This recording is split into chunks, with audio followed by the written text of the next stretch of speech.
hầu đó nó đi nó mà cho những sắp lời nó cho những thịt tiền này tôi thế rồi cái gì ở ta sụt chỉ mua nó có hầu gió và nó đi nó mà chính sắp lời nữa phá chè kẹo say thế nó sụt tê là cho những thịt cả nhưng mà theo luôn là thì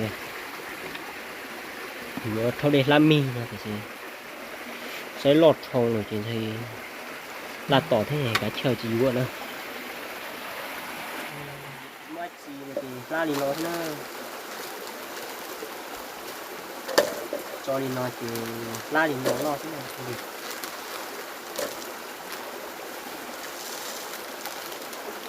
nói thì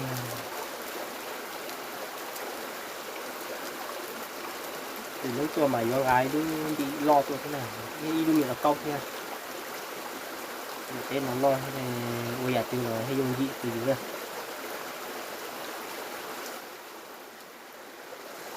nó sẽ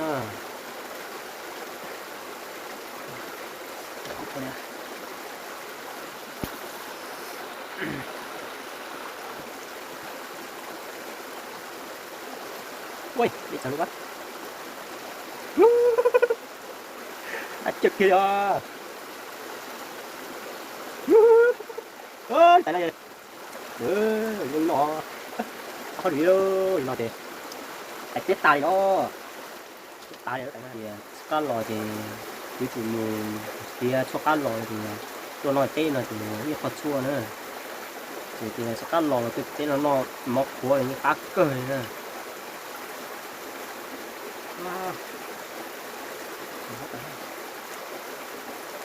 được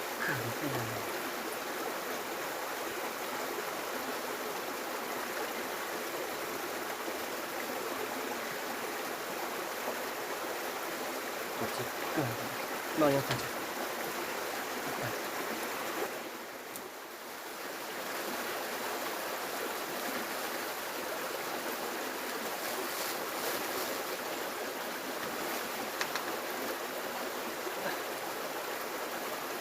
của rau thật là siêu rồi à thế là chạy chưa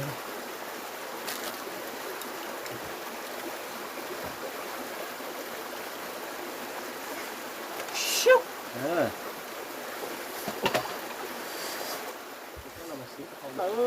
xíu bị tia này cái nào này lúc còn cho nó là nó rồi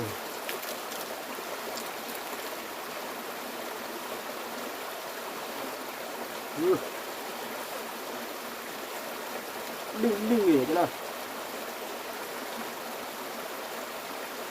có lúc cái thế này mà đầu móc lát kẹt lúc đi đi cầm cục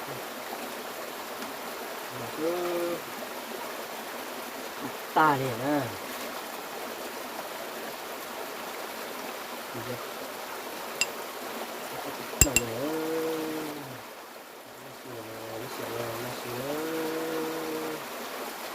cái món đặc sản này của nó thôi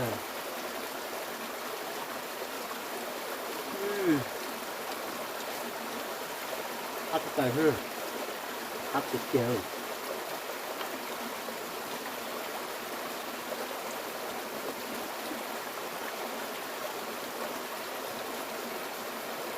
đi đến chùa tên mà có sẽ sắp tới đây tức là thì tụi mình nhỏ rau này cũng chua này nấu ô chua vào nó trẻ con đồ thì mình sẽ tên đặt tới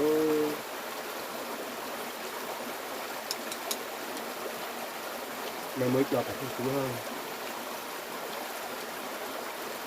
cái mà chỉ được lần đầu thôi thì sẽ không có thay được quan điểm sát tay của nó và có thể mua mình nhập thau để cái quan điểm hoàn thành như sau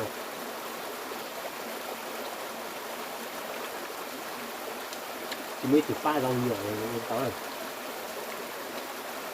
và quan điểm tua thì quan điểm của oxy nói chứ quan điểm trước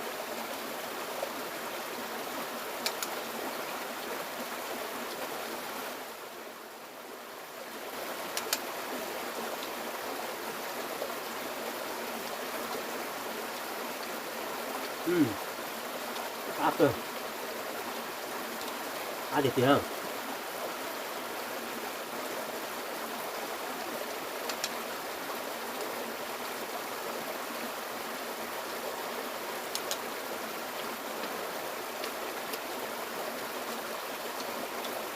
Ít trứng nó tức là như tan rồi.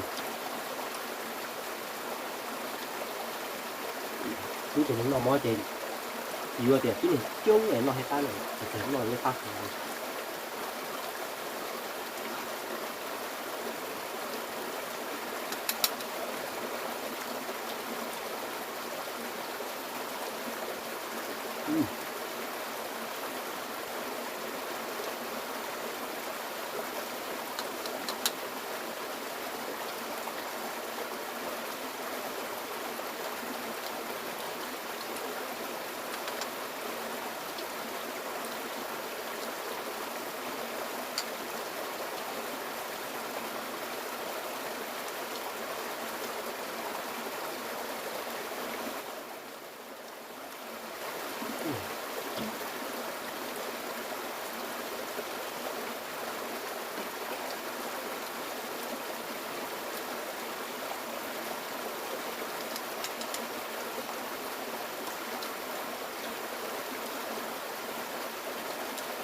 Nó chỉ tí xe cả rau rồi ạ. Rau đã chín rồi.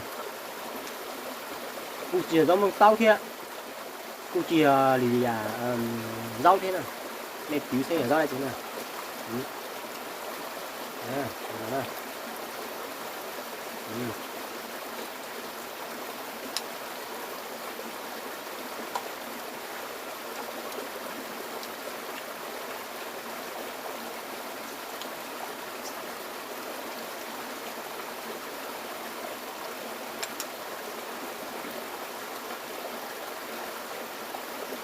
Ba tập à? Tôi phải cái tên là mà nó chỉ sống nó à? Tại vì nó câu rồi, vì ở mỗi đất chia, như thế phần lạnh, này, để tàu gió nọ, thêm một phần chế, phải chỉ trên sập lời của cho nè, mùi cho nó chúng là tàu này, giờ thế, họ chỉ trên sập lời mỏ, này,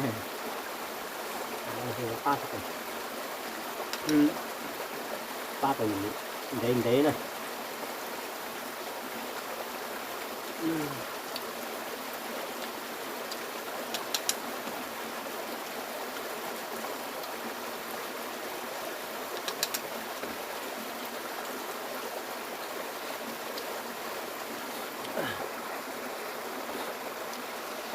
Nhìn nó thế nào.